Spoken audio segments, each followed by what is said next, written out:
નમસ્કાર, આપ જોઈ રહ્યા છો ICB 24 ન્યૂઝ. જોઈએ આજના સમાચાર. વડોદરા શહેરની MS યુનિવર્સિટીમાં એડમિશનમાં 1700 વિદ્યાર્થીઓના નામ ગાયબ થઈ જતા યુનિવર્સિટીની હેડ ઓફિસ ખાતે મોટી સંખ્યામાં વિદ્યાર્થીઓએ હોબાળો મચાવ્યો હતો અને આવેદનપત્ર આપી રજૂઆત કરવામાં આવી હતી. વડોદરાની વિશ્વવિખ્યાત મહારાજા સયાજીરાવ ગાયકવાડ યુનિવર્સિટીની કોમર્સ ફેકલ્ટીના પ્રથમ વર્ષના પ્રવેશમાં ભારે ધાંધિયા સામે આવ્યા છે. વડોદરાના સ્થાનિક વિદ્યાર્થીઓએ પ્રવેશ પરીક્ષા આપી હોવા છતાં GCAS પોર્ટલની ટેકનિકલ ખામી અને સત્તાધીશોની બેદરકારીના કારણે અંદાજે 1700 જેટલા વિદ્યાર્થીઓના માર્ક્સ ગાયબ થઈ ગયા છે અને મેરિટ લિસ્ટમાંથી નામ પણ નીકળી ગયા છે. આ ગંભીર અન્યાય અને કોમર્સ ફેકલ્ટીના ડીનની લાલિયાવાડી સામે સેનેટ મેમ્બર કપિલ જોશીની આગેવાનીમાં મોટી સંખ્યામાં વિદ્યાર્થીઓએ યુનિવર્સિટીની હેડ ઓફિસ ખાતે હોબાળો મચાવ્યો હતો. વિદ્યાર્થીઓએ રજિસ્ટ્રાર KM ચુડાસમાને આવેદનપત્ર આપી ન્યાયની માંગ કરી હતી અને કોમર્સ ફેકલ્ટીના ડીન પ્રજ્ઞેશ શાહના રાજીનામાની ઉગ્ર માંગ કરી હતી. રજૂઆત કરવા પહોંચેલા વિદ્યાર્થીઓને શાંત પાડતા રજિસ્ટ્રારે જણાવ્યું હતું કે જે પણ ફાઇલો છે અને વિગતો છે તે મને જમા કરાવો. તમારા એડમિશન માટેની પ્રક્રિયા હું ઝડપથી ચાલુ કરાવીશ. આ મામલે સેનેટ મેમ્બર કપિલ જોશીએ મીડિયા સમક્ષ આક્રોશ વ્યક્ત કર્યો હતો.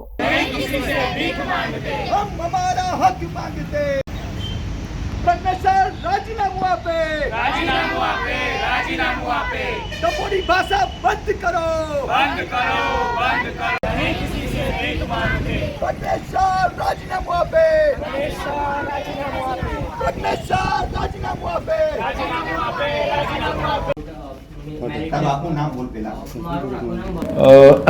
મહારાજા સયાજીરાવ યુનિવર્સિટી ઓફ બરોડામાં અત્યારે એડમિશન ચાલી રહ્યા છે. GCAS થ્રુ આ વર્ષે પણ જે એડમિશન થઈ રહ્યા છે, ખાસ કરીને રજૂઆત એમની કોમર્સ ફેકલ્ટીના એડમિશનની હતી.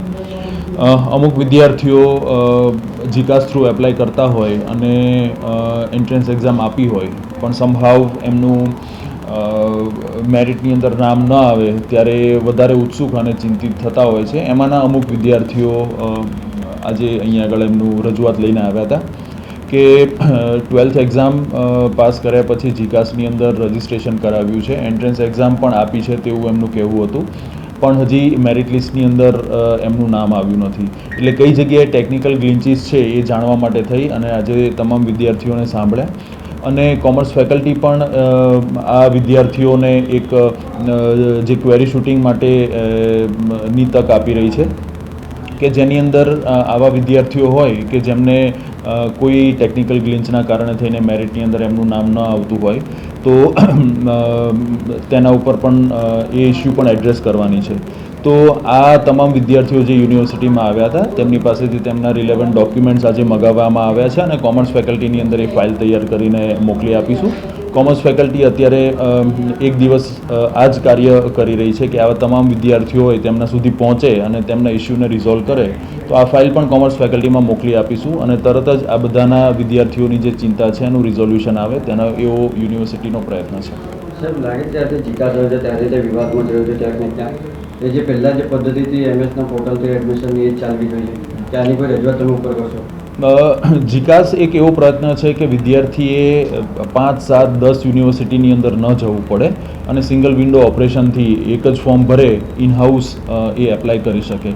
એટલે વિદ્યાર્થીને પોલ ટુ પિલર્સ મૂવ ન કરવું પડે. ગરમીઓની અંદર આ સિઝન એવી હોય છે કે ખૂબ જ તાપ પડતો હોય છે, તો અલગ અલગ કેમ્પસની વિઝિટ કરવાનું વિદ્યાર્થીઓ ટાળે અને એક સિંગલ ફોર્મ ભરી અને એમનું એડમિશન ઇનિશિએટ કરી શકે એનો આ GCASનું પ્રયત્ન છે. પ્રયત્ન એટલા માટે છે કે એક તો કોસ્ટ સેવિંગ વિદ્યાર્થીનું થાય અને બીજું ટાઈમ સેવિંગ અને રિસોર્સિસ પણ બચે. હવે જ્યારે આ તમામ ડેટા તમામ યુનિવર્સિટીઝને ડિસ્ટ્રીબ્યુટ થાય છે અને પછી મેરિટ બને છે એમાં કોઈ જગ્યાએ ક્યારેક ટેકનિકલ ગ્લિન્ચ આવી જતી હોય છે, પણ એટ ધ એન્ડ આના રિઝોલ્યુશન્સ અને નંબર ઓફ રાઉન્ડ્સ જે થાય એની અંદર તમામ વિદ્યાર્થીઓના ઇસ્યુઝ એડ્રેસ થઈ જતા હોય છે. આ વખતે પણ યુનિવર્સિટીનો પૂરો પ્રયત્ન છે કે કોઈ પણ ટેકનિકલ ગ્લિન્ચ આવી હોય તે તમામ વિદ્યાર્થીઓના ઇસ્યુઝ સેકન્ડ રાઉન્ડ કે થર્ડ રાઉન્ડ સુધીની અંદર રિઝોલ્વ કરે અને તમામ લાયક વિદ્યાર્થીઓ જે એલિજિબલ થતા હોય તેમના એડમિશન પણ યુનિવર્સિટી કરે.